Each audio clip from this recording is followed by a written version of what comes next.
नमस्कार जय जगन्नाथ मु सरोज आपन को स्वागत करछि सलाम ओडिशा यूट्यूब चैनल को जो कि आपण मान देखि परिबे संपूर्ण भाव में सत्य खबर और गोटे कॉमन मैन रो वॉइस। दीर्घ 24 वर्षर जेल जीवन पर वर्तमान दारा सिंह मुक्ति पर आवेदन करछन्ती। आपण माने कहिबे एई दारा सिंह किए।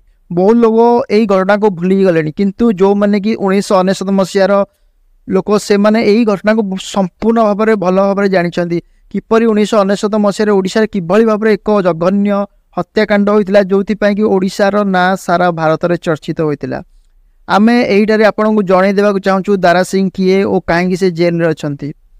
सूचनायोग्य अनुसार 1999 मसीह जनवरी मसरे केन्दुझर जिलार मनोहरपुर ग्राम में ग्राहम स्टेन्स और तांकर दुई शिशुपुत्र को जीवंत जाली हत्या करा जायतिला।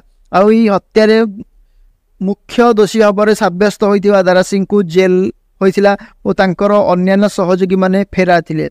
तार 20 वर्ष पर 2019 मसीह तार सहयोगी बुद्धदेव नायक को अरेस्ट करा जायतिला।